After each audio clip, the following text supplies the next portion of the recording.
All right, hello. We're back with our tutorial for our parser and compiler. So again, to reiterate, if you find this on YouTube or if it's your first time here, this tutorial we started. Hi, Ada. I'm not that late. Haha. Yeah, so this tutorial exists on YouTube at this point. And we first wrote a simple parser. That's this simple parser submodule that we have here. So I'm not going to talk too much about that. If you want more detail, you'll have to watch the stuff on YouTube. And we built a bytecode interpreter that could run a bunch of instructions. So basically, bytecode interpreter is sort of a virtual CPU, and our parser reads text and builds a data structure in RAM out of it that shows that reflects the actual code, how it will be executed, more than what text form we choose.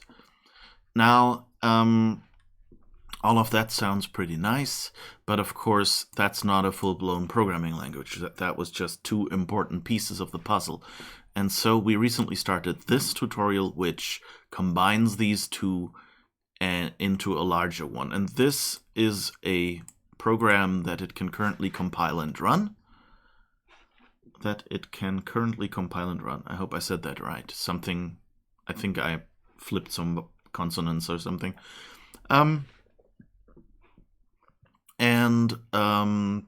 We can run that here, I guess. All right. Now I wanted to scroll in this OBS preview.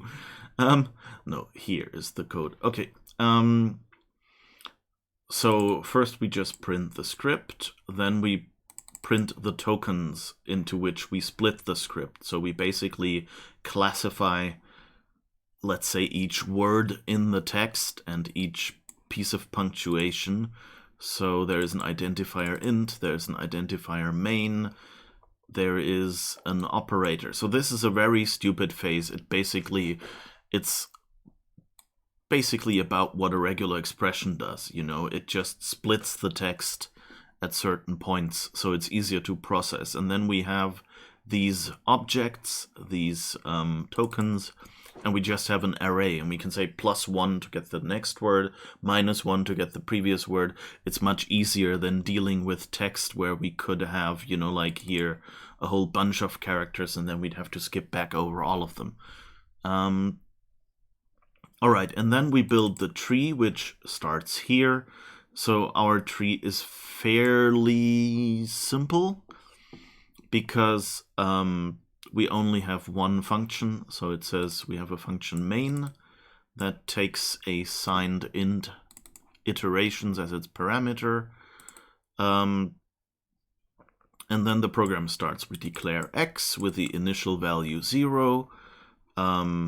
We have a while loop, and that has a condition which we just put into this object as the first statement. You could also just use a separate property for that or something. I was lazy here. And that's a less than operation, and you see it already split it up into basically function calls.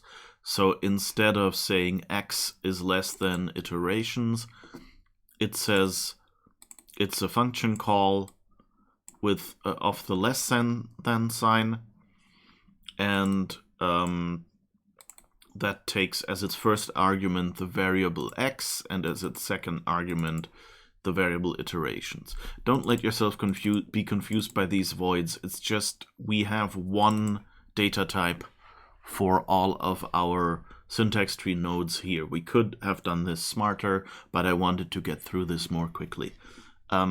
And so these voids just mean that these fields are unused because there are no types specified on this line. Now that the x is actual an int and has that type, and same for iterations, that is nothing that this part of the data structure knows at this point. It really only reflects what was written in the code and just reorders it a little bit, so we can already see how it's executed. So then the next line is an expression, x equals x plus 1, so we're just adding 1 to x. And so we have two nested operations. We have the equals operations is of lower priority, so and the higher priority operation, the plus, is one argument that is executed first, and it's plus x and 1, where in this case we know it's assigned integer. And then that gets assigned to x by the equals operation. And then at the end we have a print num function that prints the variable x. So that's basically just our printed to the terminal. And as you see, that's the end of our while loop. And now the last statement, once the while loop has finished, is a return statement that returns x, which, yeah, that's what we wrote. And then it will actually run that code, and for that, of course, it will just... So here in between this, what happens is it generates instructions as defined by bytecode interpreter. This has like a data structure of instructions and some types. So an instruction is just a little data structure that contains what is the instruction to do and some extra information that depends on the kind of instruction. On some computers, of course, these are not all the same size, but it's more convenient if you can make them all the same size. But for example, on an Intel CPU, it will actually have certain instructions that when it finds this opcode, it knows, okay, there will be 5 bytes following, and for another one, it will just be 1 byte. We don't do that here. This whole instruction, let's see, the opcode is a uint8, then there's another uint8, so that's 16 bits, and that's another 16 bits. So that's one instruction is a simple 32 bits, which, you know, is a normal int on most platforms these days. So not very large. All right, and so we generate such an array. I can actually show you that array. If I go into our main function, we generate the code here, and then we generate basically an array like this. This is the test array that we used in bytecode interpreter's main function way back when. I just copied that over, but we're not actually using it. And then down here we run it. So if I set a breakpoint here and just run this again in the debugger, now we have a beautiful little compiled code array here, and here you see it's the data structures. The debugger actually shows them nicely. So it does push int, load an int into the base pointer relative thing. So that's basically, here we reserve space for the variable x. Remember, we have here we declare int x, so that's basically what this does. It initializes x with a 0 and reserves some space for it. We then load oh yeah, load int base pointer. That's the one that was a bit of a misnomer. So that actually pushes the base pointer relative address. So all variables start behind what is called the base pointer, which is just a pointer to a certain location on our stack. As you can tell, it helps to be a little familiar with assembler programming. I went into all of this stuff in previous installments of the tutorial, so I'm not going to go into them again too much. But anyway, and so we load the two variables, x and iterations. As you can see, iterations is base pointer relative -2, which means it's above the empire, above the base pointer, which is because the base pointer is where our function stuff basically starts.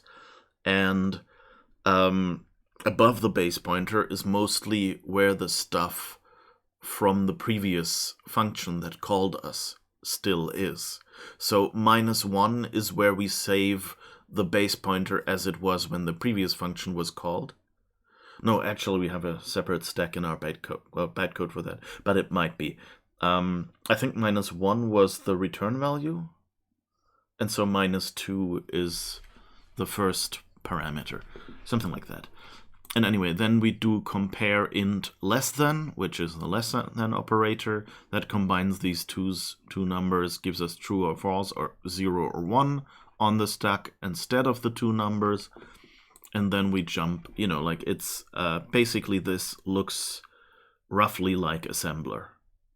So if you've done any kind of assembly programming, you'll recognize that. If not, the previous tutorial should have explained that, especially the one about the bytecode interpreter goes into these things, of course. But anyway, so here we actually have our compiled code. And now if we continue running this again, you'll see it says, so number printed, print num always says number printed : and then the number. So you see we actually go through the loop. X plus 1 the first time is 1, then we loop again, 2, then we loop again, 3, and since here in the main function, if you actually look at our run statement here, we pass 3 as an argument, so that means we get 3 iterations exactly. And then, of course, at the end, we return x, which is still 3, because 3 is no longer less than 3. And so that's here, result 3. We also print that out. So all of that stuff works really nicely. And now some of you might have noticed that there's a little to-do list in the lower left corner. And so what we're going to do today is we're going to run, we're going to implement function calls beyond, like print num is not a real function. It's a special statement. It looks like a function call at the parser level, but later it's just a single instruction. We have a, where is it?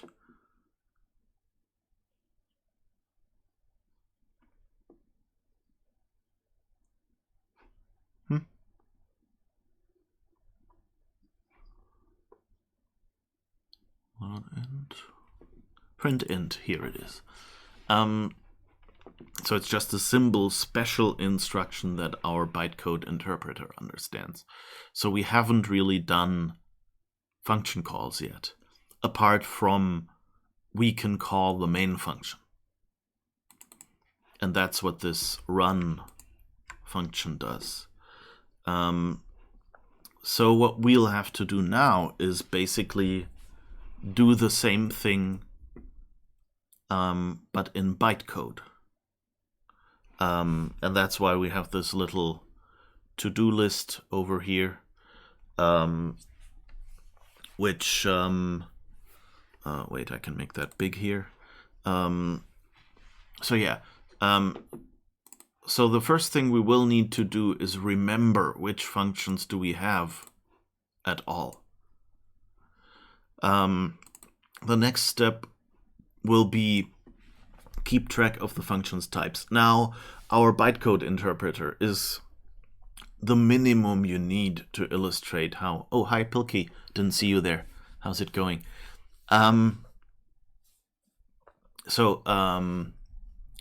Pilkey, by the way, does programming streams as well.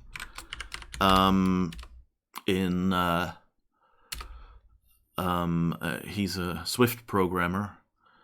So if you're interested in that, he's an actual software developer who makes his living developing software as an independent developer, or, well, contractor sometimes.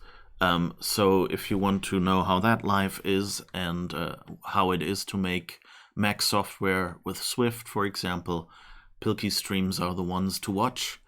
Usually lots of streams during the week. Yeah, just thought I should point that out. All right, here we are. You're not too bad, just trying to work on your website. Oh, okay, cool. Have fun there, yeah. Sometimes I find it a really nice change, like to work on a project and then work on its website and then work on a project. On the other hand, you know, when we do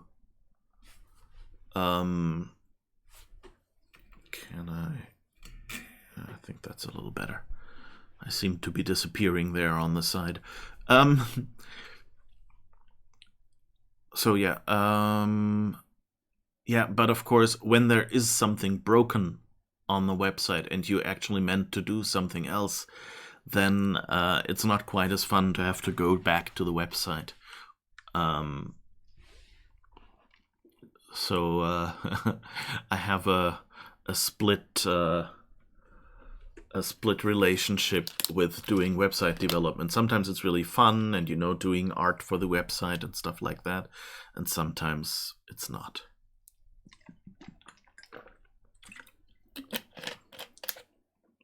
All right.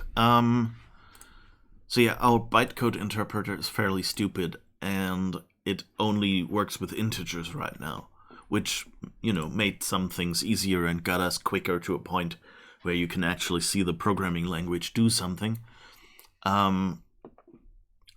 But we still have to keep track of how to call a function. Like, if you want to call a function, you need to know what kind of value does it return? How much space do you need to reserve for that on your stack? Does it return anything at all? Otherwise, don't reserve any space. And on the other hand, how many arguments does it take and what are their types? So in our case, it's simpler because we know everything will be an int, but we still need to keep track of does it return a value or not, and how many arguments does it take. So that will be some information we will have to collect. And once we have those two things, we will actually be able to implement local function calls. And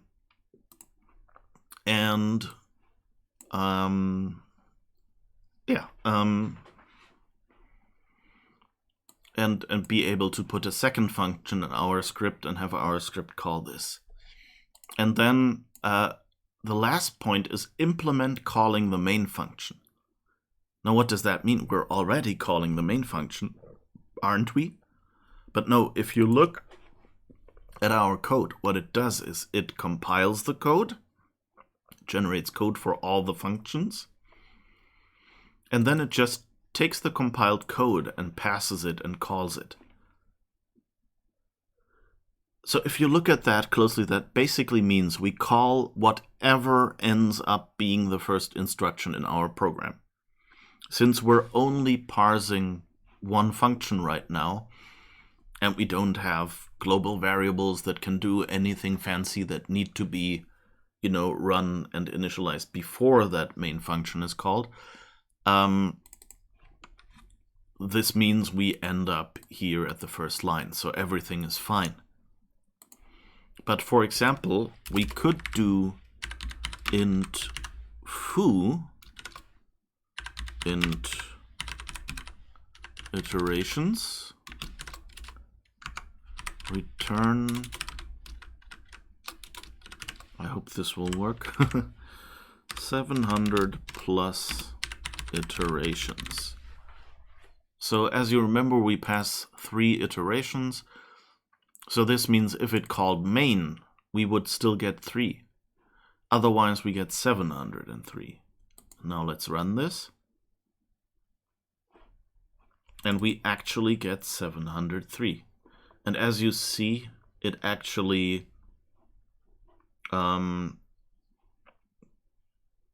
here has a function foo with an iterations parameter and the return statement, and then a function main. So you see, we just call whoever is first, which is of course less than ideal. So that will be the last step, having a way to call a particular function from our main function. Okay,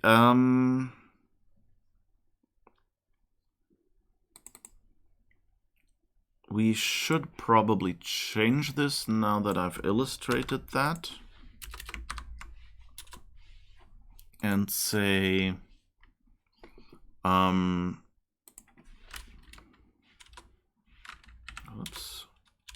why is that an extra? Return 700 plus main 10 plus iterations. Do it like this. And maybe not call this iterations, call it just arg. Extra number. Let's do it like that. Okay. Now, what happens if we run this, just to see?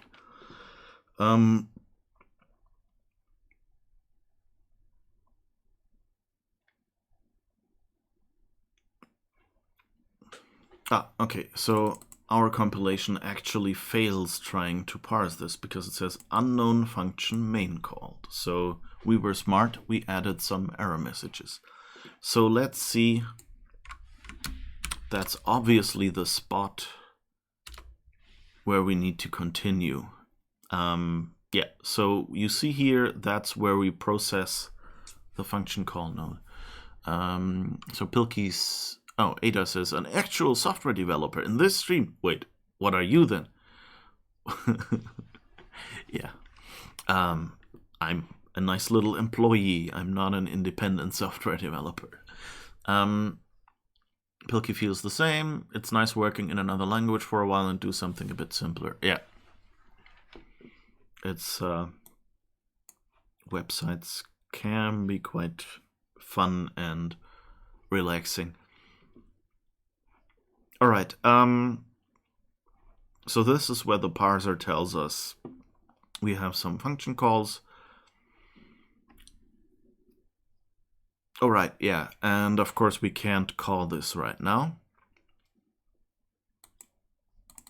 Wait, did we ever add comments? Let's see. Can we comment this code out so it still compiles? No. Okay. So let's just get rid of this for now so we can run the code. So of course, if we had proper unit tests, you know, we would have done all of this stuff in separate unit tests, and one test could just fail and the others would still run. But again, I didn't want to like confuse people with the unit test setup and syntax and things like that. So we're just going to do all this here. But basically, all these test programs, everything, those would be good candidates for, well, integration tests, I guess, where you could actually run the program and then check that it outputs the right thing. Okay, so this should give us, yeah, just running the loop again and returning the right value. So now, as you can see in our to-do list, the first thing is keep a list of function name and instruction mappings. So what do I mean by that? Well, our main function, if you go down here, it takes a pointer to the first instruction it should run.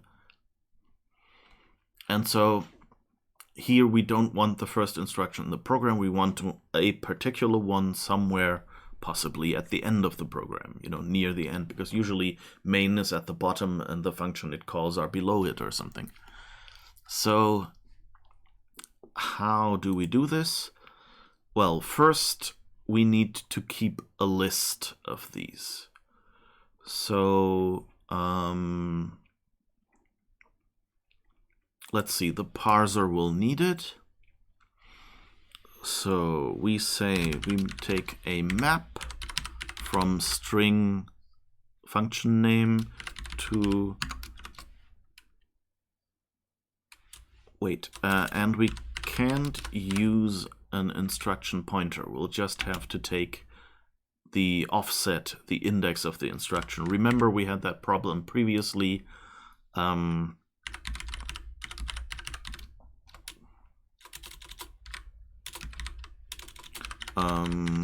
Function name to instruction. So remember, we have to wait. We can actually put that in the parser.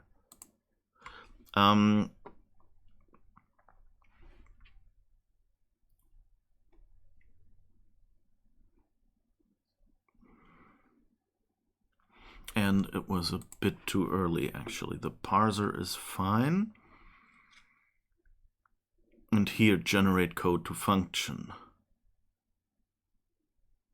That needs it. So why do we keep an offset here instead of a pointer to the actual instruction? Well, because every time we add some code to the array, the memory block in which it exists can be resized, and that means all the addresses change. So we'll just remember how many instruction it was, and then at the end here, we can just say compile code data plus the offset.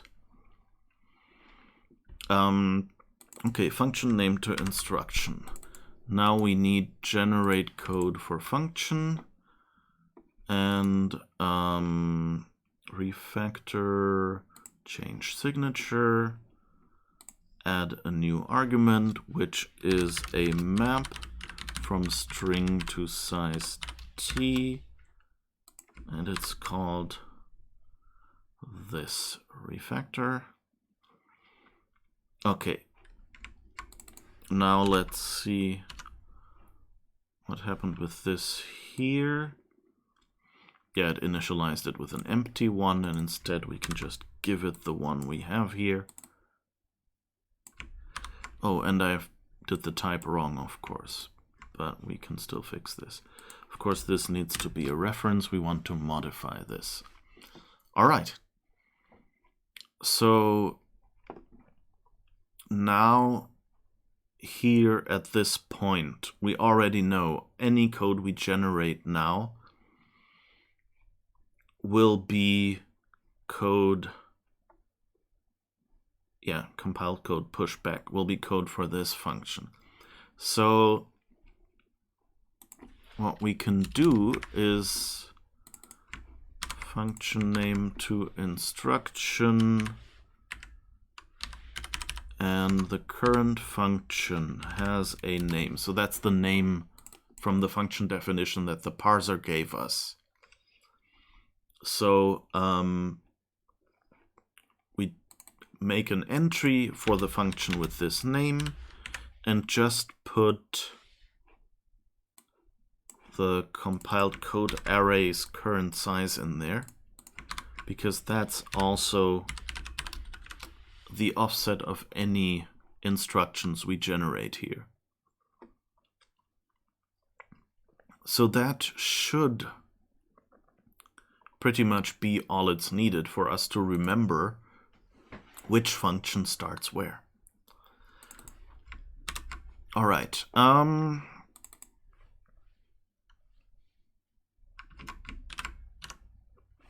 All right, so that means at this point we should have this table. And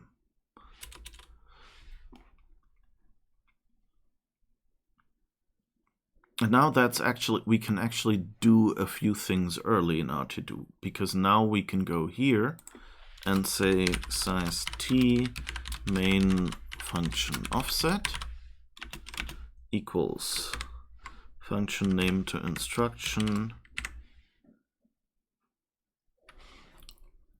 Wait, but we should do one thing. Let's initialize that to size max. And now we say found function equals function name set find. So I'm not just going to assume the function is there. You know, we're writing a programming language. Programs are bound to be wrong.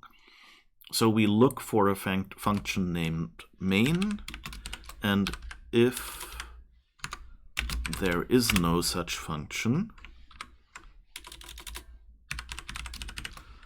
that means it indicates the end, then we throw a runtime error saying couldn't find main function. All right.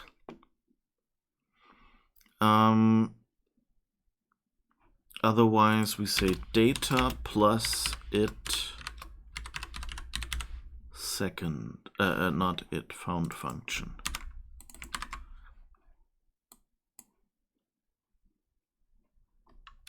All right, let's wrap you down.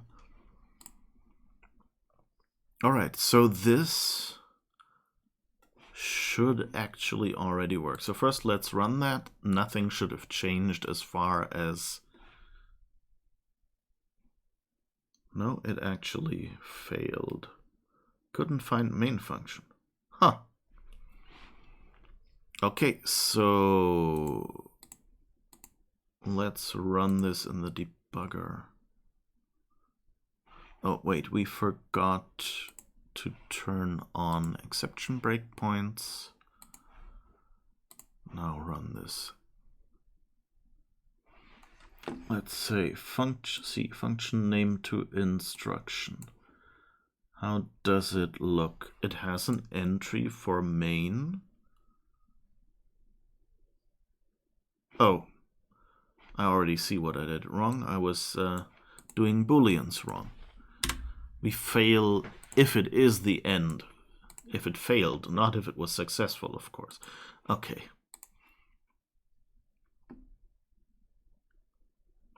And it works just as before. Okay, and now we put it to the test and add a new function at the start. Int foo int outside num, return 700 plus outside num, basically the same code as before.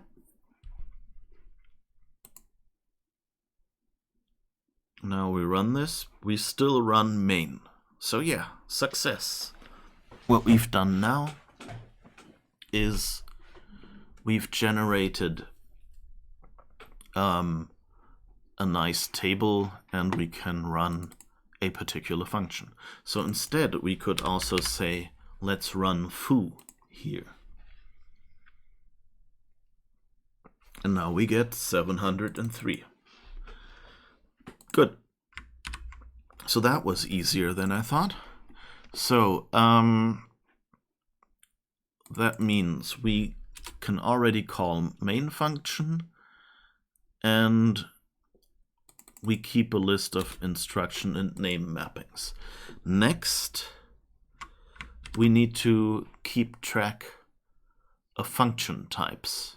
So does it return something, and how many arguments does it take? So that actually means we should probably not make this a normal map to a size t, but we should actually expand this. Let's say struct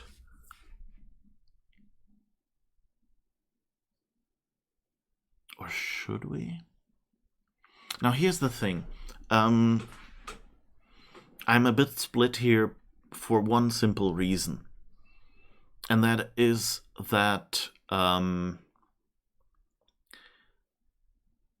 normally parts of this happen in different parts of the operating system or of your system. Like, remember, you have a Java compiler or a Swift compiler, and then you have the virtual machine that runs the Java code, for instance. Depending on what programming language you're using, things, you might want these separate so that you can just ship your bytecode to someone and they can run it without needing a whole compiler toolchain and all that.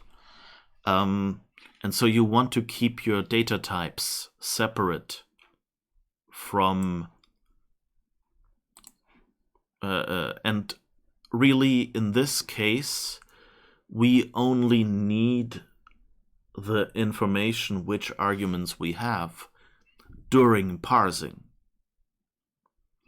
Once parsing has happened, usually you throw it away, because anyone who wants to call the main function in a module has to know the convention. What is the main function for this intended to do? Like in this case, it gives a return value and it takes one argument, which is an int. So this is something you would hardcode at this point. So it's not really, or like if you look here, like the convention for a main function is it returns an int, and it takes two parameters. One is the number of arguments it's been giving, and then it's an array of strings containing each individual argument that is exactly as large as this argc int shows. So usually, you would not keep this information around after parsing. But anyway, we'll keep it around for now because it's just easier. So size t is instruction. Let's say instruction offset. Wish I could type. And now we need another size t num arguments, and we need another. No, we actually need a bool returns something. Now, again, if we had more data types, then we would probably have some sort of an enum here that takes... You gotta go, but enjoy the rest of the stream. Thanks, good luck with your website, or with whatever you have to do now. Bye-bye. Yeah, if we had different data types, then of course, instead of just the number of arguments, we would probably keep a vector of the type of each argument, so we know not just how many they are, but what type they are. And of course, we would keep an extra entry for the return value. That also just specifies the type. All right, and now we go back here. Instead of size t, we do compiled function. Now our compiler gets unhappy here. We'll finish that later. And it will get unhappy here because that needs to be second instruction offset. Okay.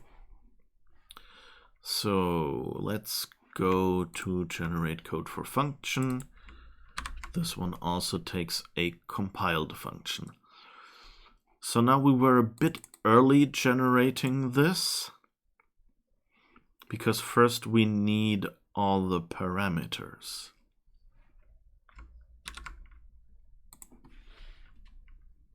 No, wait, actually we don't, because that's something the parser has already seen. So,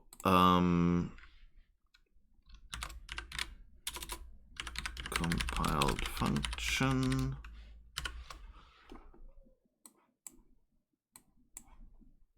And of course I defined it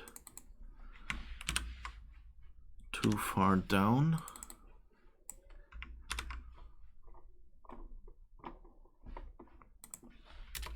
So let's put it here.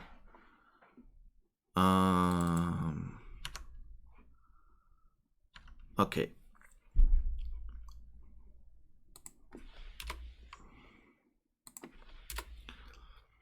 So we assign, first we remember the instruction offset, then the function definition has parameters, yes. So we can just say, curfunc parameters size. And then the last thing we will need is, does it have a return value? And I think we actually never kept this information around. So let's put it in here, bool.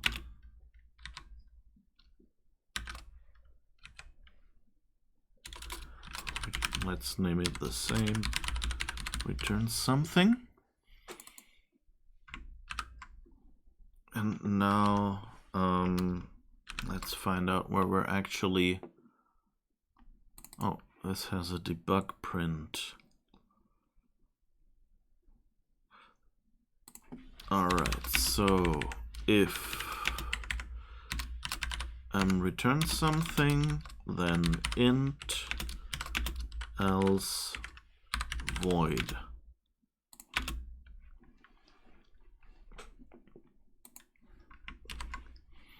And now we still need to find the function definition.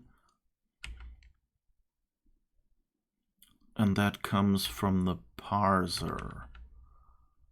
Okay, parser, expect function definition. We have a type, possible type, okay. Function definition, func return something equals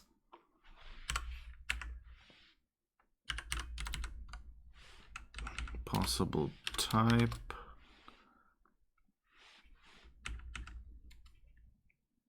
name is not void. That should be enough. So again, in this spot, you would, if you had more types than int and void, you would here possibly just keep track of what type does it return, either as a data structure or even just as a string.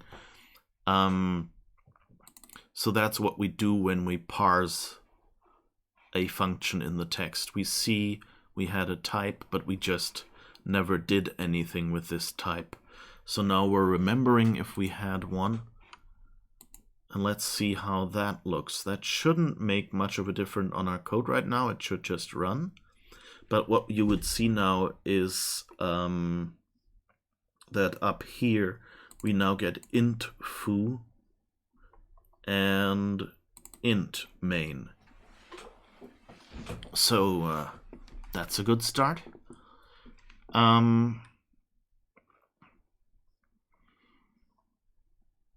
All right, and now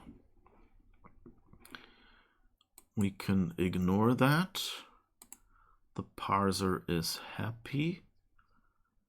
The function definition is happy. Well, I guess what we can do just to verify is we can make this a void for a second and run it, and then we should see up there void foo and int main. Yes.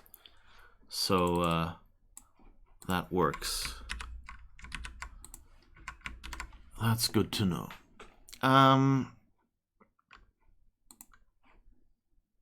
So now we have to take where we parse our statements, which is this generate code for statement function. And here we have function call. And so now we say if it's none of the built-in commands like return and print num, which are both just parsed as functions for us for now, then we say found function again equals and now where do we, oh, this one actually didn't get the functions as a parameter yet, so we have to do that first. Get that map of compiled functions.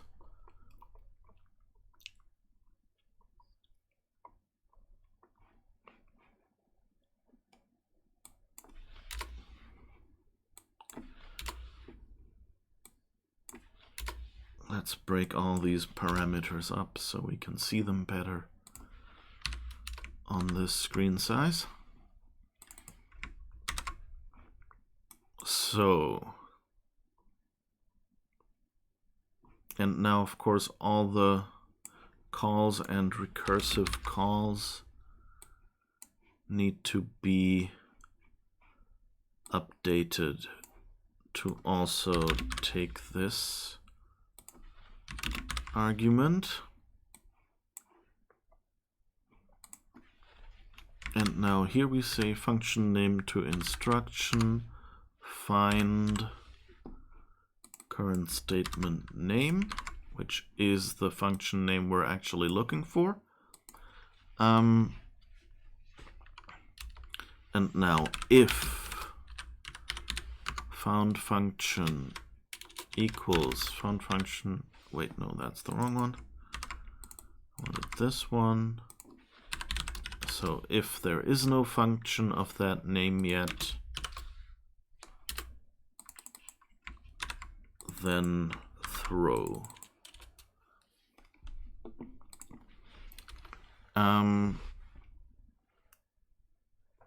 Otherwise, now we need to call the function. And now to call the function, we need to do what we did before, which is loop over the parameters and call generate code for statement for each one, and then generate a call instruction. So luckily, I'm pretty sure we actually already had we have a call instruction in our bytecode.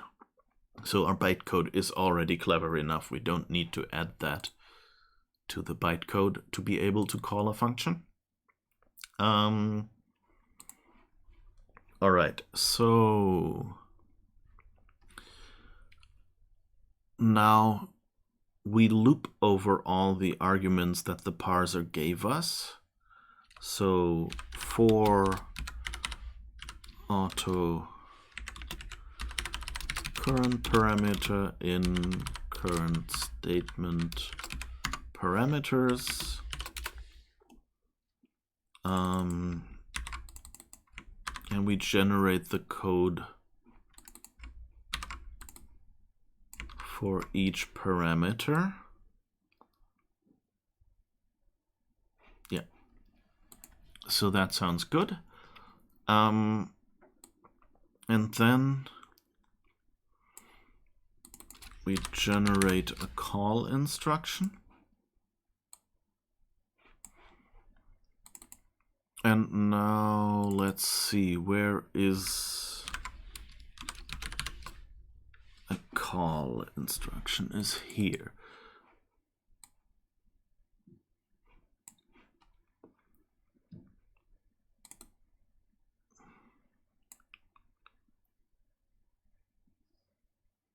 So that saves the base pointer.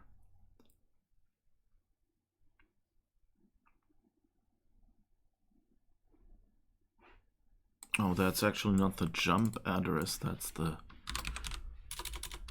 saved base pointer. Is limited to. Wait, is it? Base index is a size T. And our stack, yeah, our stack is all only in 16s. So we're a little limited in that regard. Okay.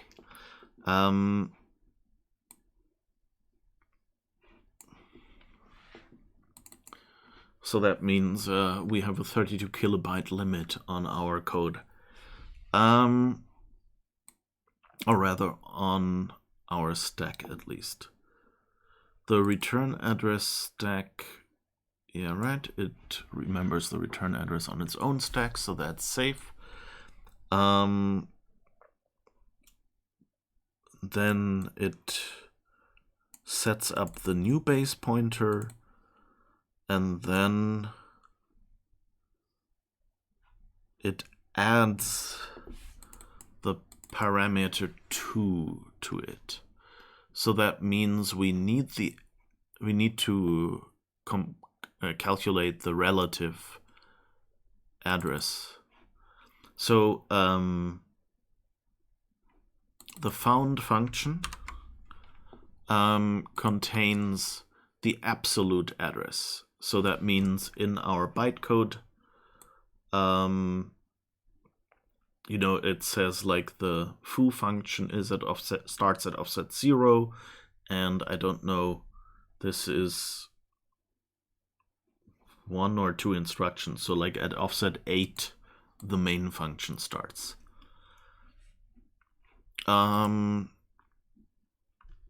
Wait, one more thing we have to do. We have to push space for a return value if this function takes a return value.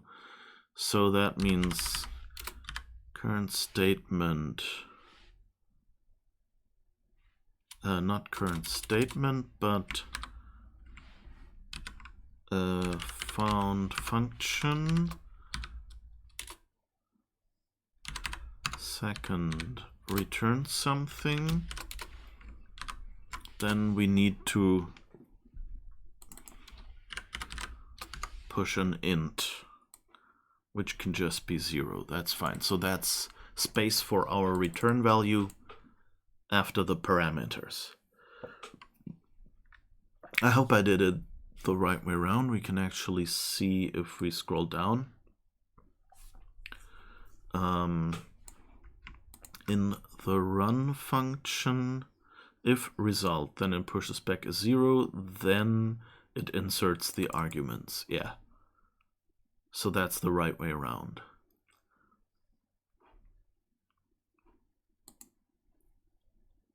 Okay.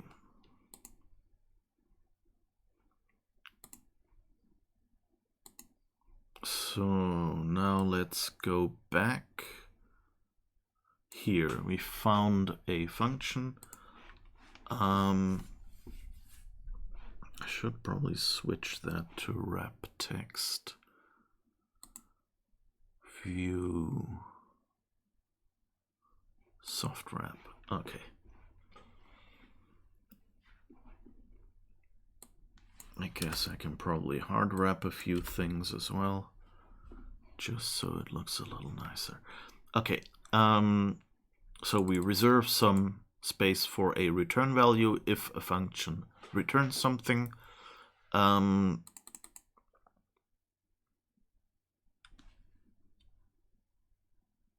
Wait, that of course has to be up here. And then we generate code for each argument, just as we did for the built-in instructions. And then we generate the call instruction. That should really be all we need. All right. So let's first see, does it still run if I do this? Oh, we forgot to,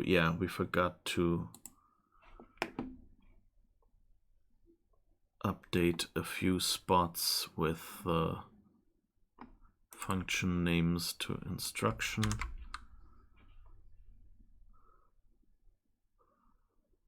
Where is it? Come on, you're the first one.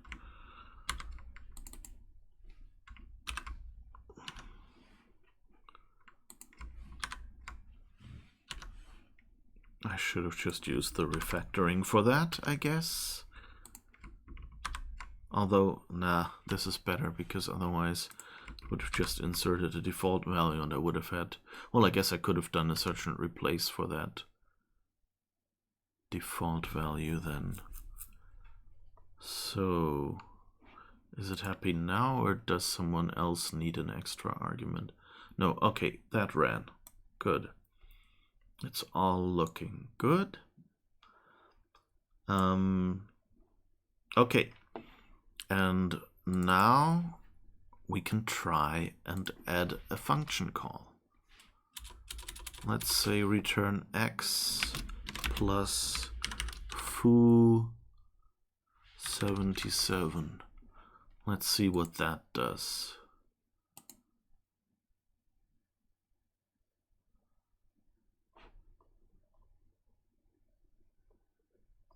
That did not work.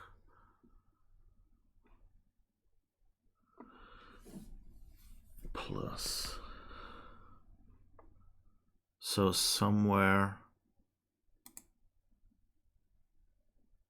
Oh, right. Yeah, of course that can't work.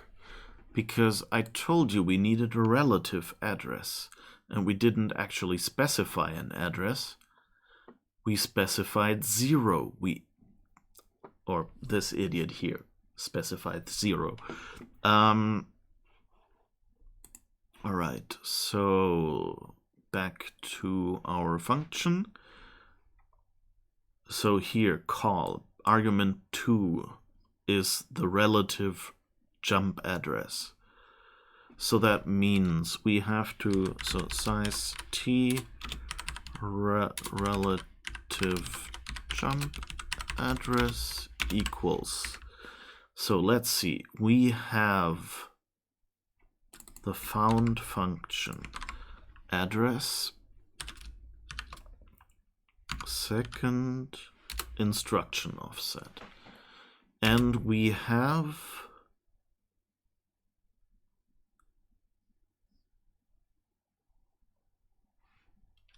the current address. So I think we subtract compiled code size from that. So that means since our function is the newest one and the one had to be above us, you know, do I actually want to... Can I draw this quickly? That might be clearer.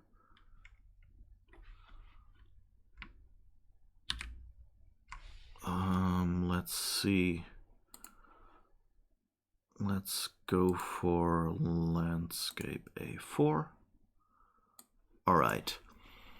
So,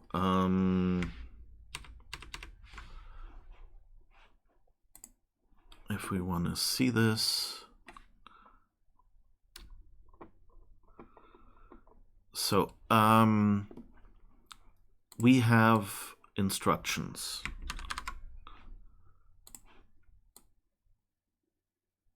Oh, those should probably have a stroke. All right.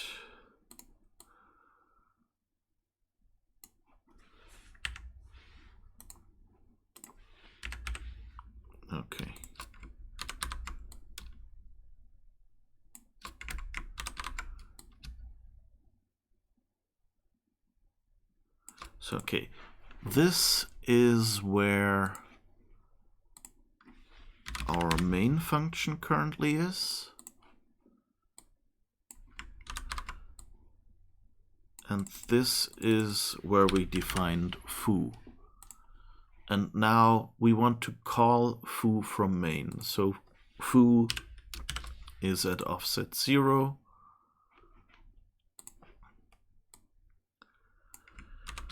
And then there would be 1, 2,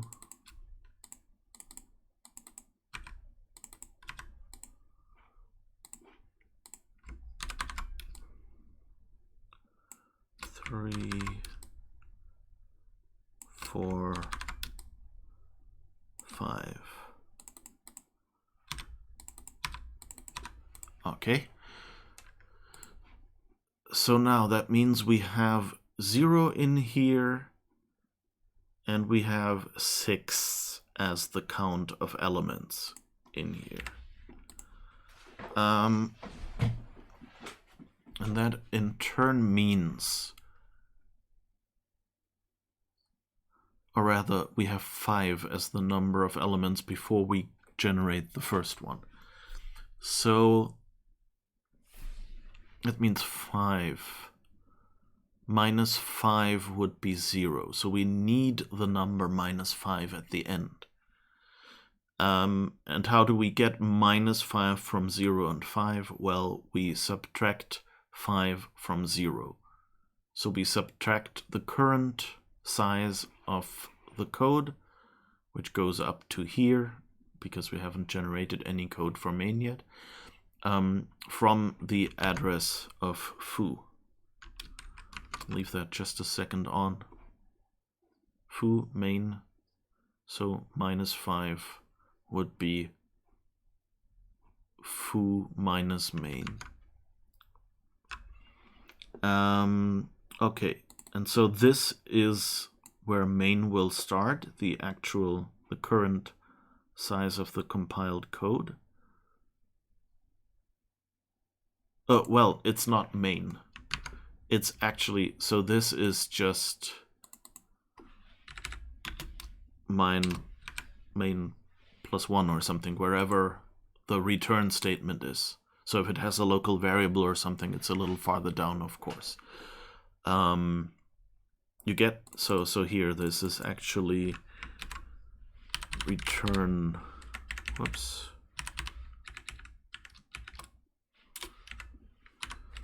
Return foo is in this spot, and main might start like one instruction up or something like that, you know? But at this instruction we are, and we want to get to wherever foo starts. So that's why. So compiled code size from 0, yeah, that gives us minus 5, and that's the relative jump address. And now again in 16t, because our programming language can't deal with anything larger, but that should still be fine. So now it should actually run. Let's see if it does. 854. So let's see, what do we actually expect? We call 777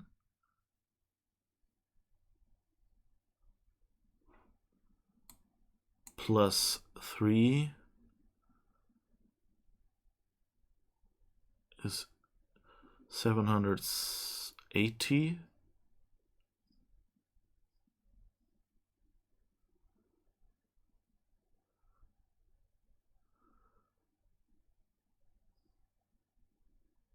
That number can't be right.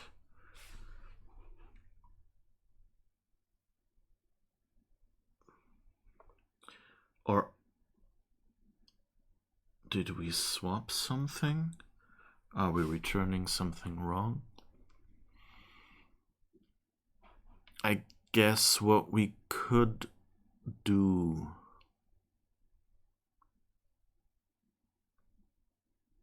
Can we print out return values? But let's see. So if we say 854 minus 777, what does that give us? 77, and it should be 3. So that means it took... Oh, right. We need to clean up after us. So remember, we push first space for the return value, then the arguments. Then we call the function. So of course, after calling the function, we need to get rid of the arguments. So what would that be? Pop int.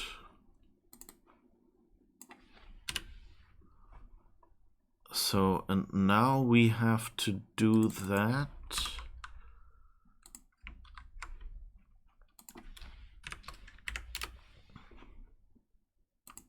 as many times as we have arguments. So that means for size tx equals statement parameter size x bigger 0 minus minus x.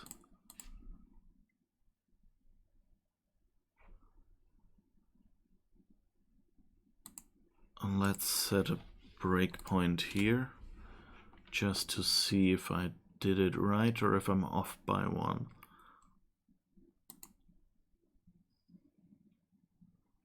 I think I should. Okay, something here didn't work.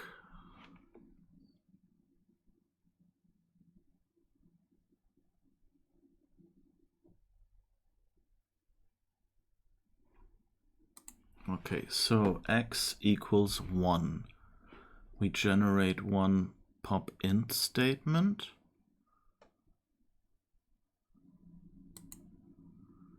And now I think x already went out of scope. Yeah, it just returns here. So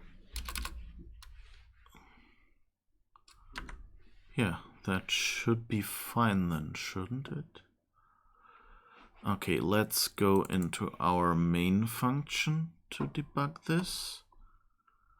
Where do we call run? Here.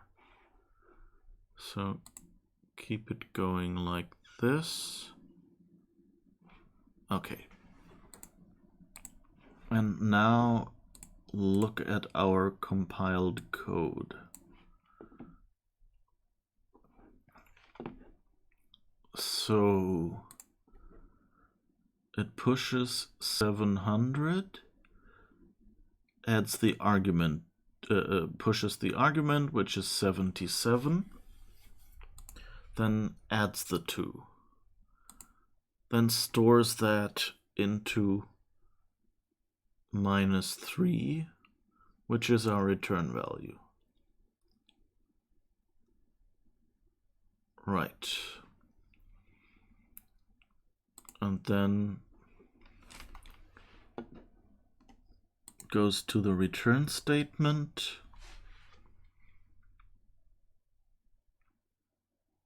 And that's the end of the function. And I think then we're at the main function.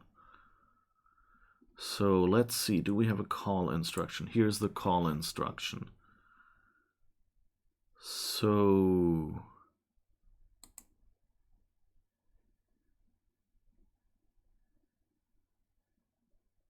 we load x and we load 77.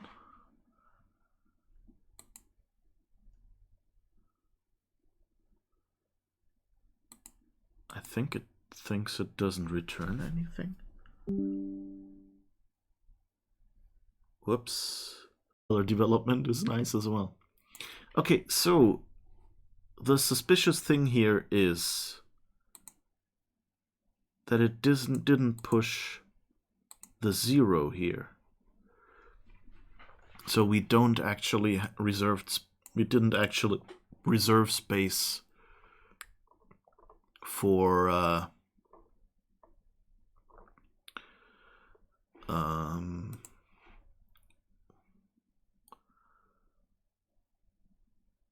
we didn't actually reserve space for the return value. So why is that? Call if second returns something, push int 0.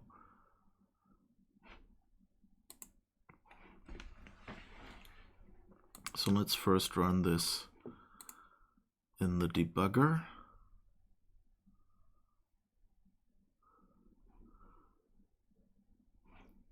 Yeah.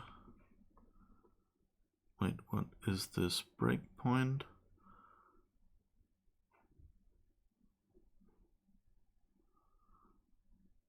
Yeah. If return something and return something is false. But it's an int, so we're forgetting to copy it over, I guess.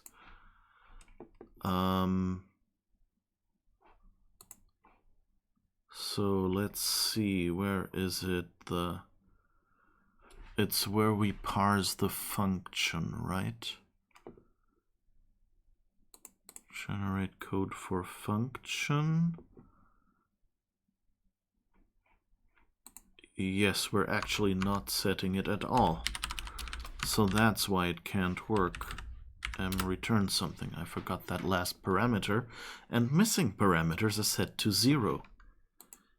Okay, no surprise there. So let's just run this and assume that was all. 780, yes, okay, now it works.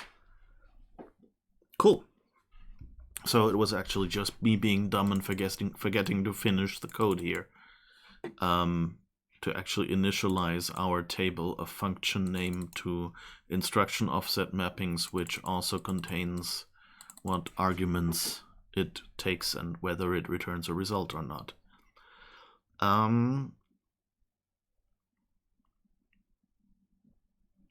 right. What else do we do now? What does our to-do list say? Let's bring it up here so I can see it large. Keep track of function types. We've done that. Implement local function calls. Yeah, we've done that. So actually, after all this and the network thing, we're actually done with what we had scheduled for today.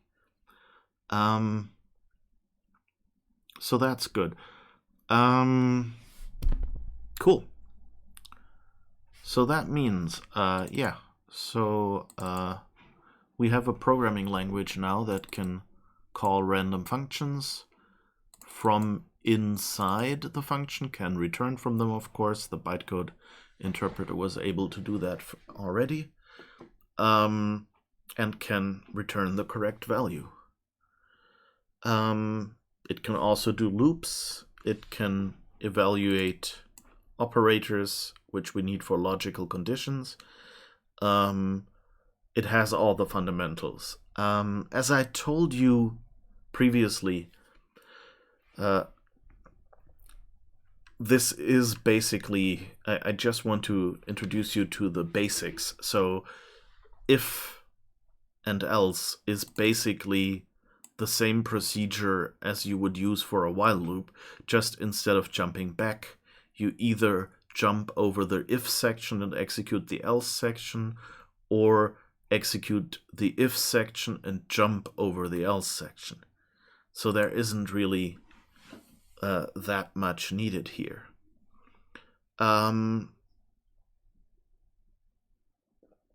Yeah, and if you're wondering, like, what is this function name to instruction table?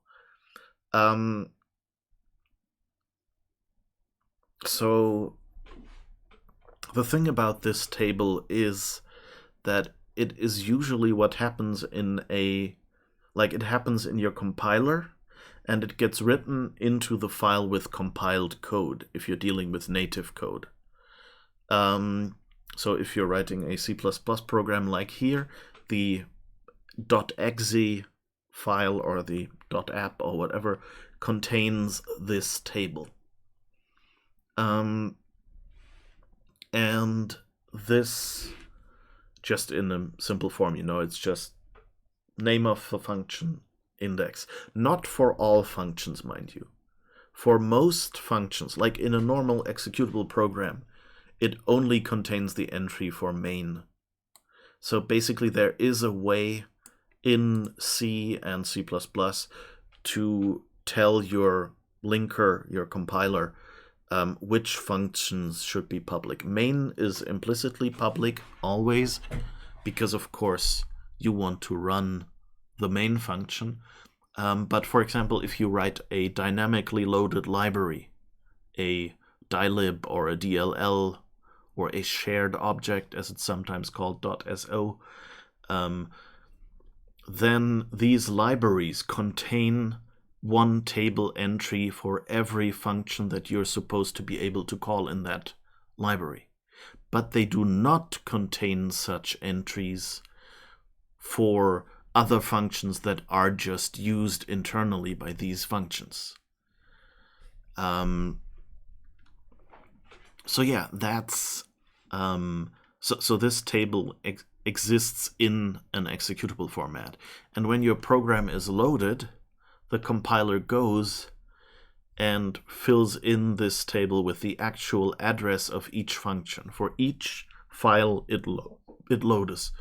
So if you're loading a library, then of course it gets loaded into some random memory location. So you cannot write this into your executable. You cannot build relative addresses. You need the actual address of the function of the first instruction in RAM. So basically you need what we get down here when we say compiled code data plus the offset. This value is what any other compiled code, if we compiled a second file into its own block of compiled code, would need.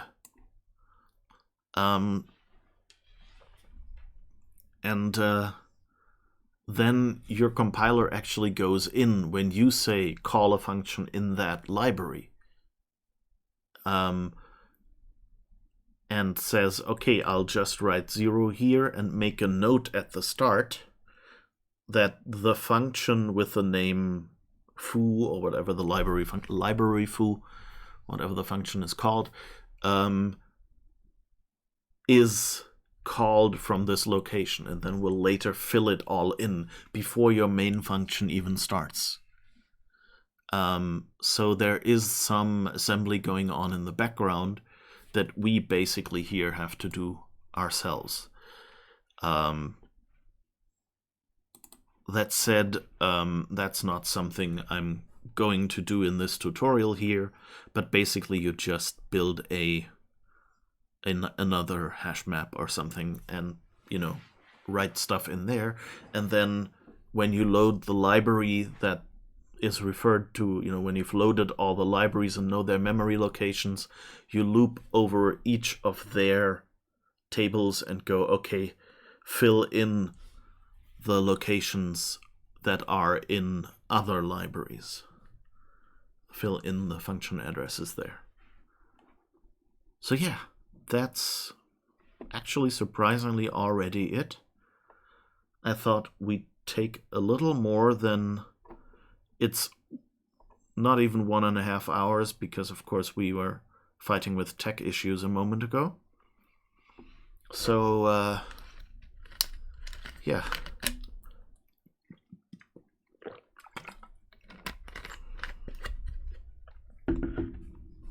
But I hope this tutorial has been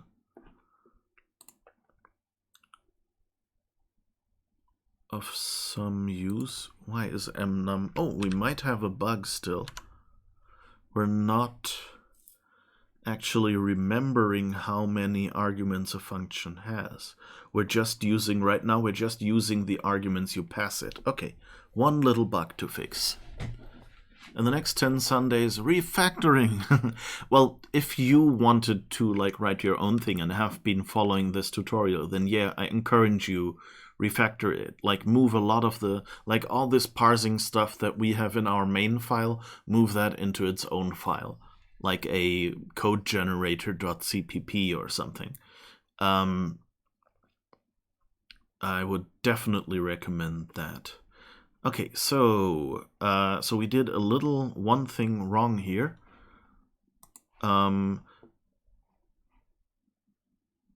So let's hide this again so we can actually read the code. We found the function, it returns something, and here, curse statement.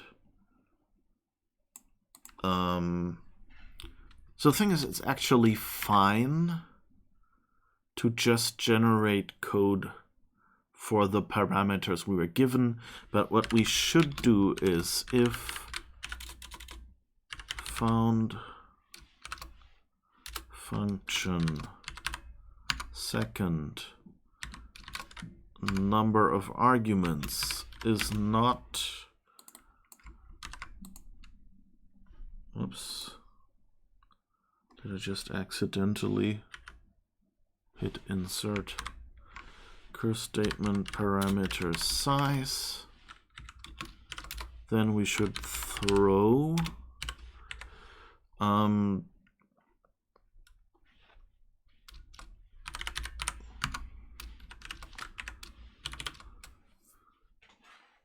say something like function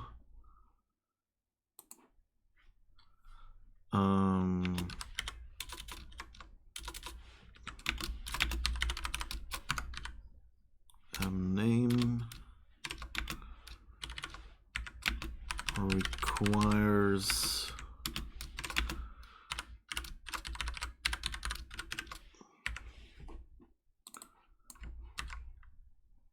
this many arguments, but only received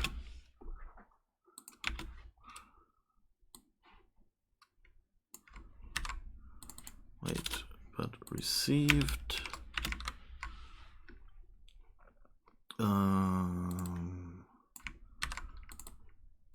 this many. Okay, so this way we actually check that we're not passing the wrong number of arguments. So now we still haven't actually filled out the arguments, I think. Oh wait, that's a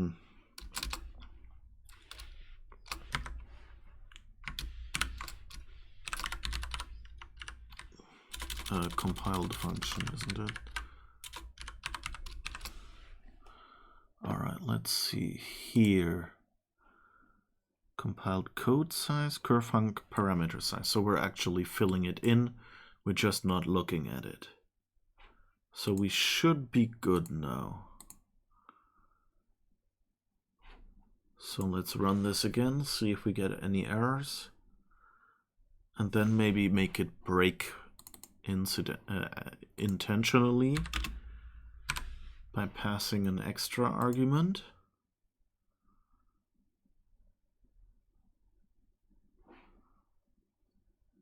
That looking promising.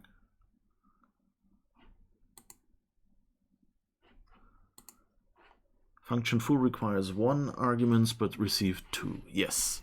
So for a real compiler, I would recommend you actually check if it's more than 1 and say 1 argument or 2 arguments and things like that. Just a little nitpick that I don't like when error messages are wrong English. But yeah, so that part works as well now.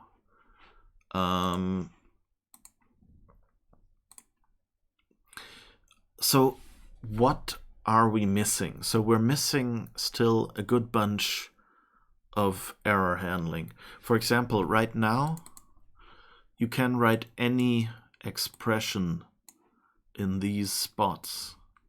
So for example, here, the assignment expression in our language, different from C, doesn't return anything. So it just consumes these values.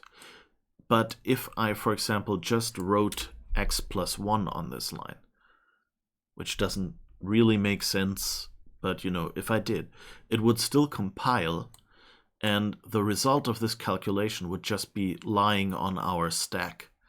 So we can actually misalign our stack right now. So what you would usually do in a real parser is you would check for that and just check like this operation has this return value, and while you're parsing top level commands, just say, okay, this is actually an expression that returns something, so add a pop statement at the end to remove that value. Of course, similarly, like in the C programming language, the result of an assignment expression is actually this thing here, whatever is being assigned to. Not like its value, but its thing. So you can do things like y equals x plus 1 to have x plus 1 in both x and y. I'm not 100% sure if it's actually x or just the value of x in that case.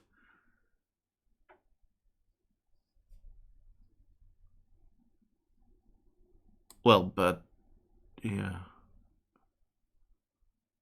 It's probably just the value of x. It doesn't really make a difference in most cases.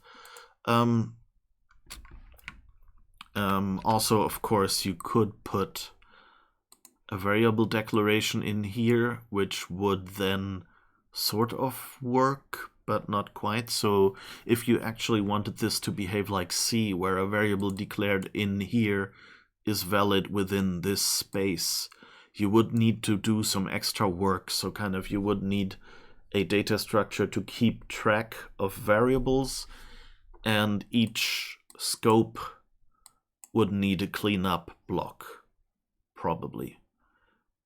And so when you return, you might actually have to clean up this scope and then clean up the outer scope or something like that.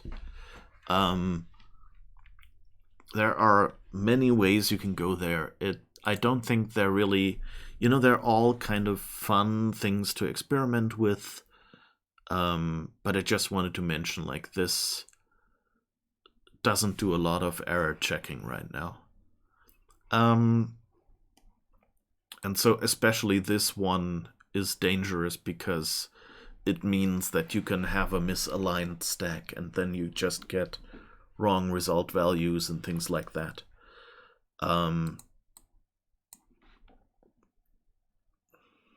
Yeah. But yeah, this was fun. I'm trying to think if there was anything else. Like, we have loops, we have function calls. With loops, with what you learned from loops, you can do ifs, so I'm not going to do that extra. Maybe just because I haven't mentioned them yet, you will need global variables. So how do you do that? Well, the thing is, you just, like in the parser, you just go, if it's int foo, and then there's either a semicolon, and there's not an opening bracket, then okay, it's a global of some sort. And then it might have an initial value. And what you basically do is, instead of having just the main function, you actually have another function that needs to be called before that. Like on macOS, it's usually something like int start argc argv, kind of like that. And so that's the actual main function. And what that will do is it will do things like g_my_global equals 0. So we'll take that statement and run it. And then at the end, it will call the main function. And the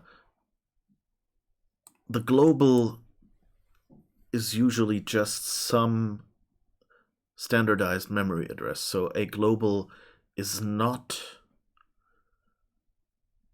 Well, you can put it at the start of the stack if you want. But for example, in a shared library, you couldn't do that. So usually you just have some memory block for all your globals. Like in our bytecode interpreter, you would probably... where is it? You probably just put them in your interpreter registers. Like there would be a, something like, I guess you could just do a vector in 16 in this case if you only wanted this type, or use, whatever type you use for your stack entries. But, you just need a block of memory in which you can stick stuff. And those are the globals. And then you have a table somewhere with the name of the global and the offset in that globals area.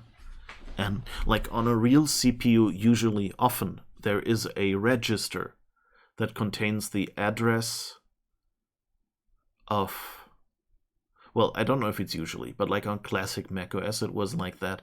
They had a specific register which contained the address of this global's memory. And then accessing a global was just taking this and that offset in this memory block pointed to by that address. Why is my iPad off again? But it looks like the stream is still up. Good.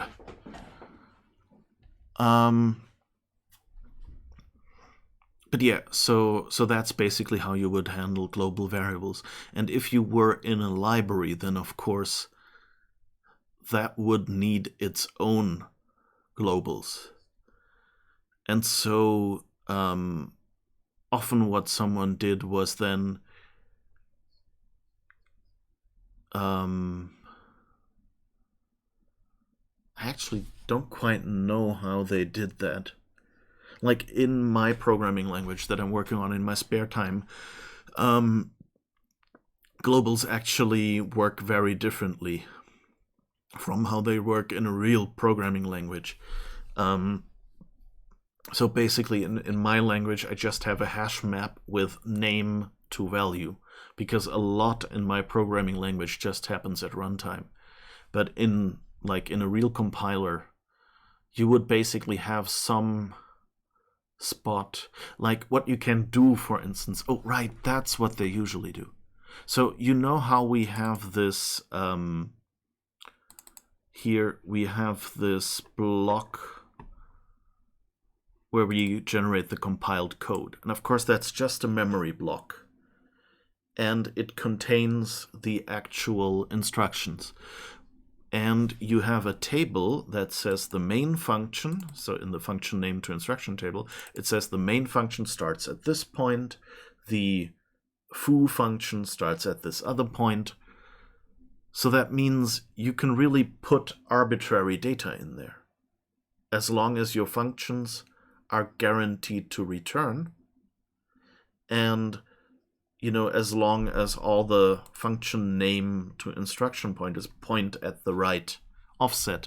You can have, for example, what many do is they create a block that at the start has the addresses, has space reserved for the global variables, even with already the initial values in them.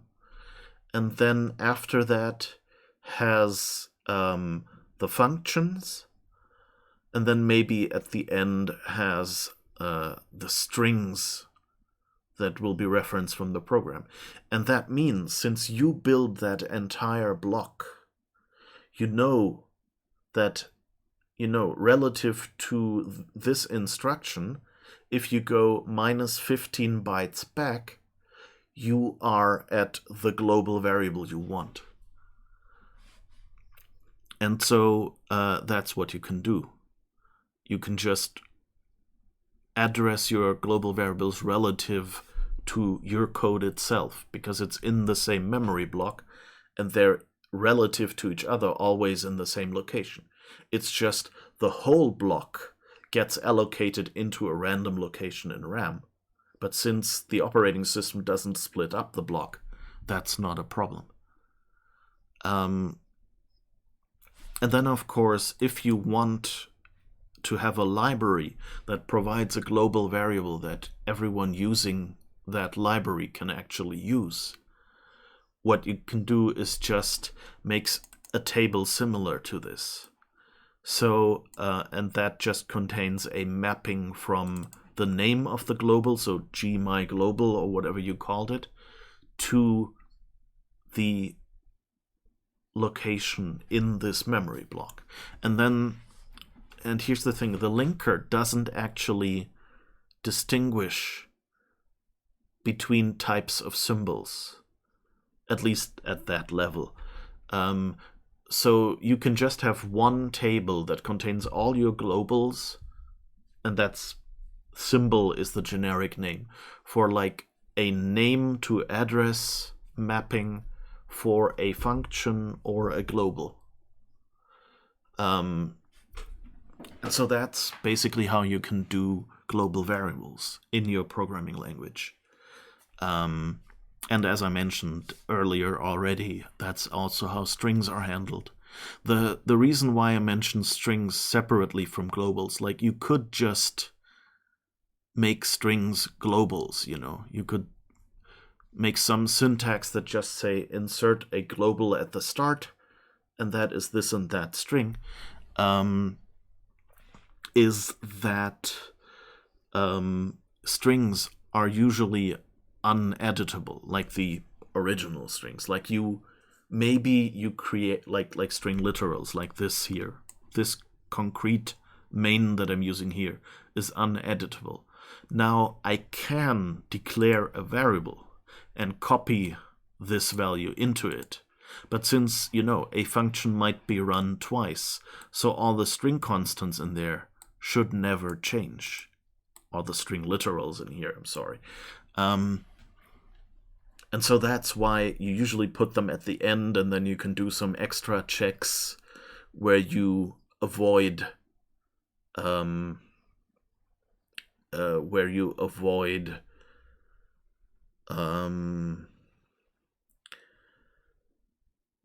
lost my train of thought, sorry.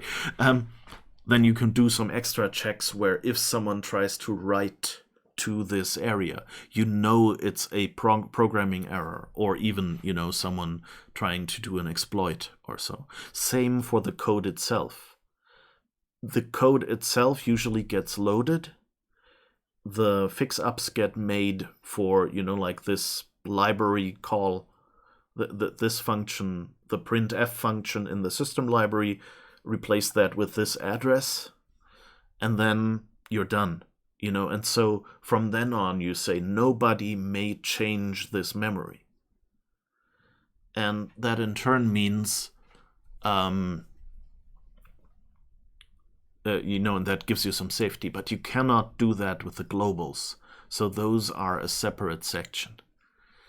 Now that said, I think, but I actually forgot to look it up because I didn't really think that I should also talk about globals, so I'm a little unprepared here. In most operating systems, you have so-called sections. And so there is a data section and a text section. The text section is usually the source code, like the compiled code, actually. It's historical reasons why in many places it's called text. So for clarity, let's call it the code section or segment. And so these are things that are kind of separately loaded from disk. But the thing is, the linker knows. And so when you reference something from another section, the linker makes for itself an entry and says, okay, this number needs to be fixed up with the section address. I need to add the section address to it when it writes it to the file, and then when it loads from the file, it undoes that again, and so you get the actual address in there, even though it's loaded in a separate block. So your linker, your computer, when you start running a program, will do all this work to turn your code into one running thing again, if you save it the same way. Of course, if you make a bytecode interpreter like that, that's all stuff that you have to do. But on the other hand, it's stuff that you don't necessarily have to do, depending on how your programming language works. And since you're writing this in a high-level language, you can actually just leave out some things that you don't need. So that's just a short reminder there.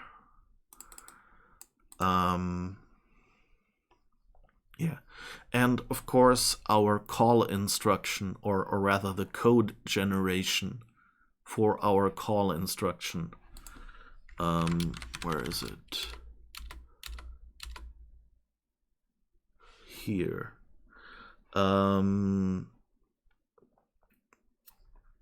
So if your bytecode interpreter actually has support for loading libraries. Oh, sorry, someone wants to get banned here.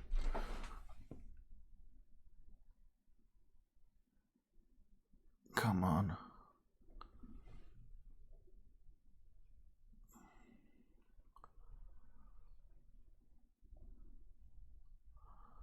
Followed by spam. All right. Sorry about that. I was about to say much fewer spammers here in this category, but alas, no, yeah. So yeah, of course, if you wanted to support libraries, then you need a different call instruction. Either like two call instructions, one that, works with relative addresses, and one that works with absolute addresses, or you just have the one with the absolute addresses and then need to add some code where you can specify relative addresses somewhere, and when it gets loaded, it knows, okay, these relative addresses need to be changed into absolute ones.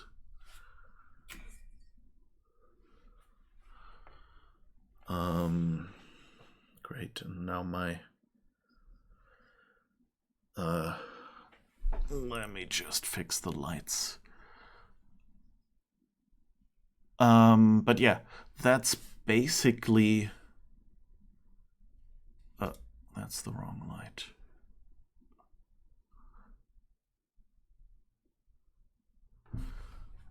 I think,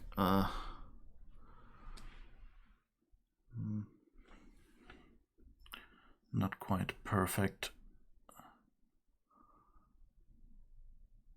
But hey, let's see.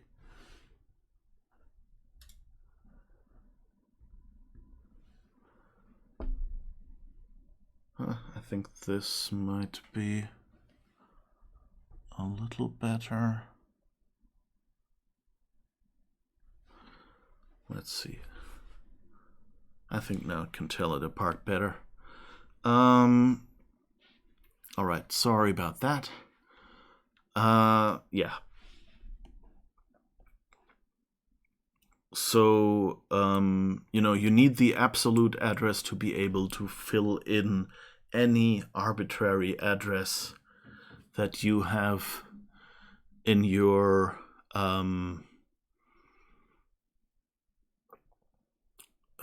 sorry, lost my train of thought again. You need to have that to, of course, be able to call any function in another library that has been loaded elsewhere. And depending on where it is, you need to just specify the address. There is no relative relationship between those that that is fixed.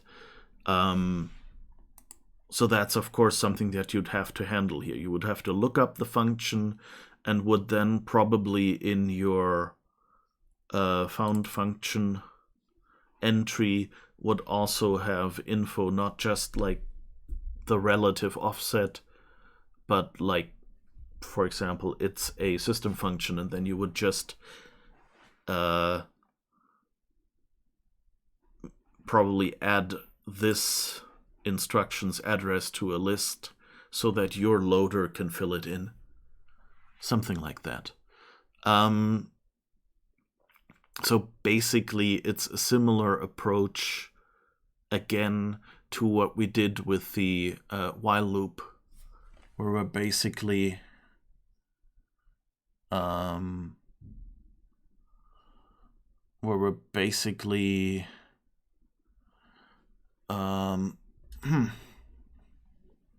sorry, had to fix my iPad again because it was still on the wrong screen.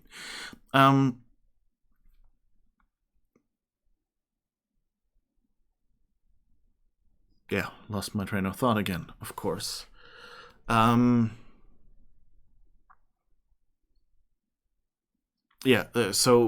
in the while loops, where we had to, you remember that we had to, like, at the start, after the while condition, we had to say, if it's false, then jump over all the commands of the loop and continue after the loop.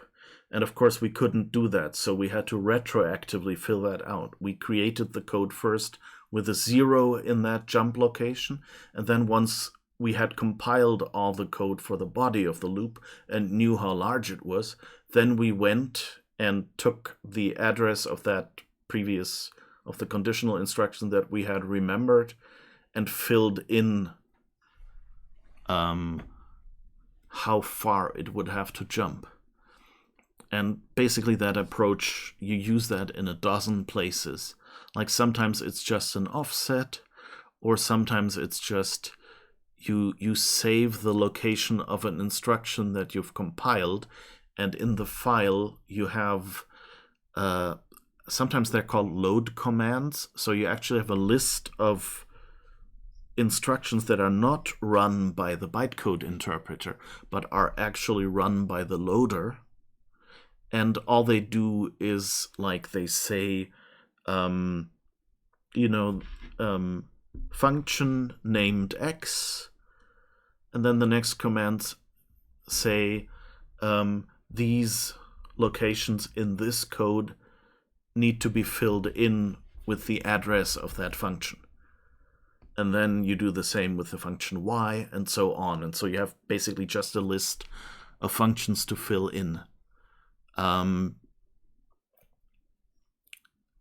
Or, function in that case, just symbol. So that's what you would do for globals as well.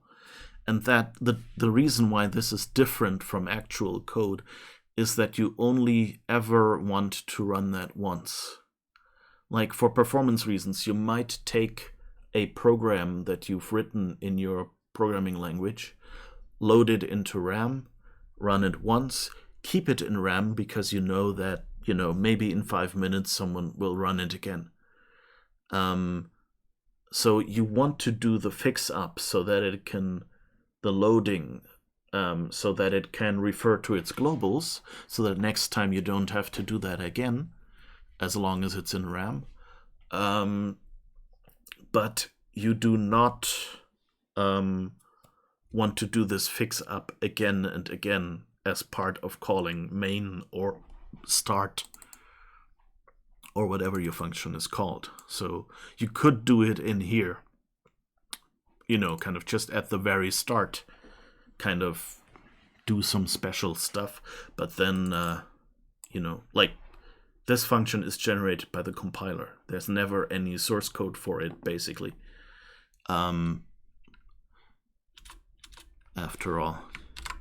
But okay, this is the actual code we're running. And I hope that has been more helpful than confusion. In the end, all I want to say is I know that this tutorial has been, I don't know, tens of hours. If you count the parser, the bytecode interpreter, and then putting them together was like, what, 4 episodes? So, yeah, just... it's been a lot of things to explain. But if you've ever written a program, I hope you're now aware that it's really all stuff that you've probably used in other programs already. You know, remembering something in a variable, remembering a pointer to something in a variable, then changing it. It's really, these are all simple things. It's just a lot of things to do to get to the point where you actually have your own parser and bytecode interpreter and maybe even a loader that does some of the other things I've mentioned today. But yeah, that's it. You don't need to be any kind of super programmer. Hell, I'm not. I screw up a lot. I deleted... You mean it's all fractals all the way down?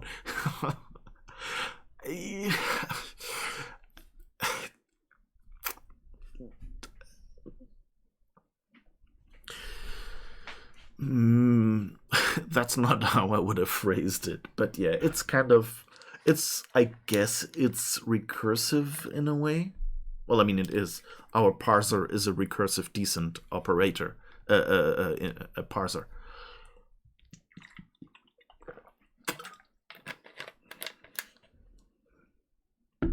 But anyway, yeah, that's all there is to a programming language.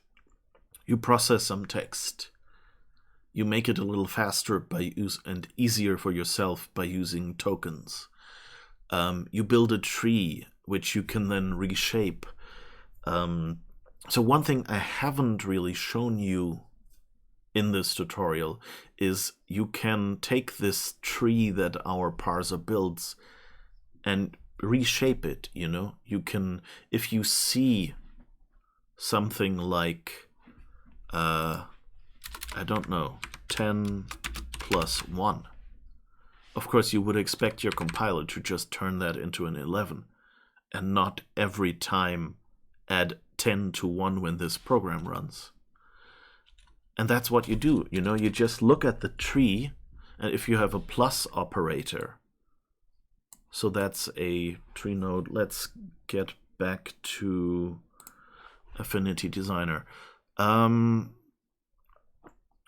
So you have a plus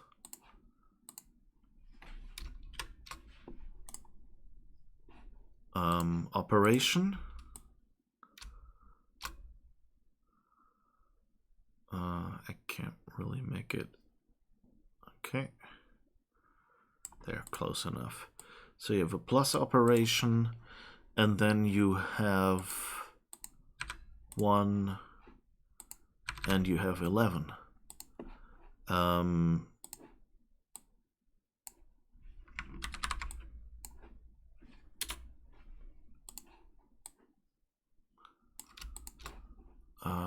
Where is... I think this is sent to back. No, this is sent to back. Okay, so you have 1 and 11. Can we draw some nice lines here?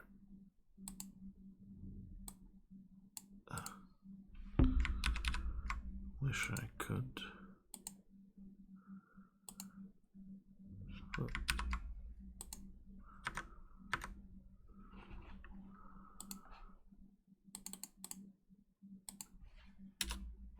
There's some noise out there.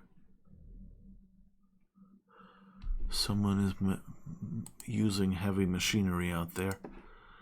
Anyway, what I really just wanted to do is draw our nice little tree. So this is how our operation looks. It's the plus function that kind of has a left and a right argument.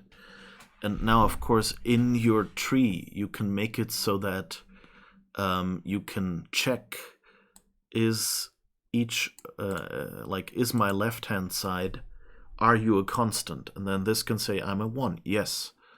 And this one, are you a constant? I'm an 11, yes. So it's a literal, it's not a function call or something that could change at runtime. And then you go, okay, if I have the plus operation can know, okay, yeah, I have constants as my arguments, so I will just retrieve their values, add them together, basically do what it would do at runtime, and turn itself, I think this should actually have been a 10, and turn itself into just a single node with the 11 in it.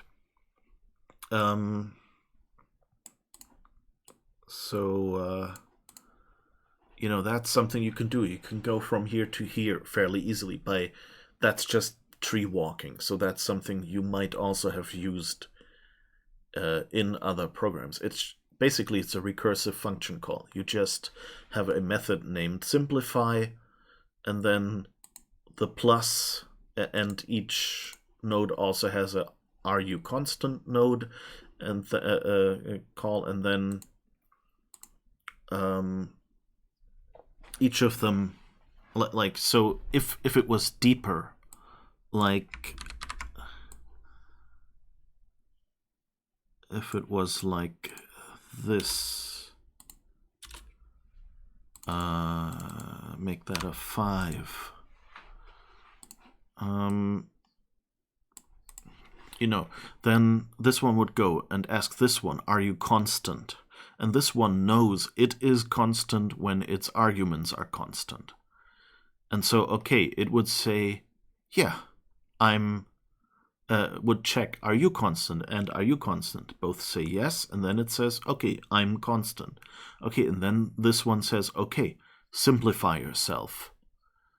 And then this one in simplify would actually just go, okay, take my left and right constant, add them together, and turn me into an 11 node. And so then you basically delete these elements and have the 11. And then it just works the same as with this one. This one now goes, okay, now you have yourself simplified, so, or optimize yourself, or whatever you want to call it. I called it simplify in my language. And then you would say, okay, you now give me your value and your value. Okay, 11 plus 5 is 16. So in the end, we end up with a 16 node. And that's what actually, and that's kind of your tree after optimizing. And then that is what you compile. We used to call these the leaves of the trees, or terminal nodes, or something like that. Is that the same? Yeah, like these are terminal nodes, yeah. And these are, I guess, yeah, these are kind of, I mean, these are operations in this case. That's why they have a different shape. And these are values. You know, like, I would also have used that rectangle for a value like foo. So if this one was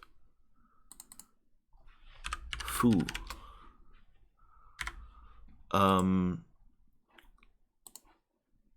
then of course foo would say, I'm not constant. And so then you say, okay, I can't simplify myself, I'm not constant, and then this one will say, okay, I can simplify myself. Now, if you're paying attention, these are actually commutative in maths. So what that means is, whether you say foo, so let's write that out, the expression that this came from. So the original one was something like 1 plus 10 plus 5. And this one is now foo plus 10 plus 5. And it doesn't really matter what order you add or subtract these in. In the end, you get the same result. So if you say 10 plus 5, you could simplify that into 15. But since our tree looks like this, it doesn't see that these two are actually next to each other. So you could write a clever program that says, okay, if these are two operators of the same type or the same priority, then actually allow this one to examine this one's right argument. And if that and that are constants, then you could just get rid of this one, or rather, then you can just change this into a 15, and then take this one and turn it into the left-hand side, you know? And then you would have here foo plus 15.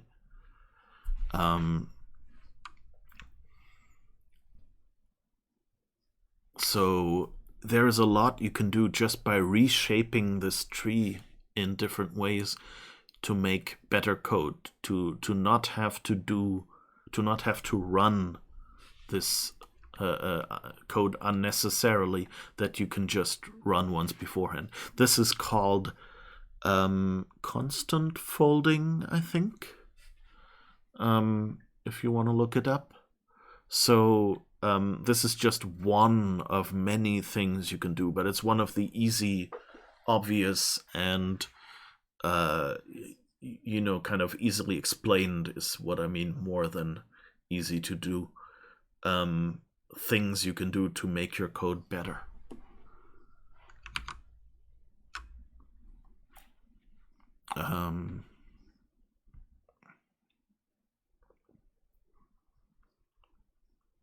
Yeah, okay, so I guess we're done here.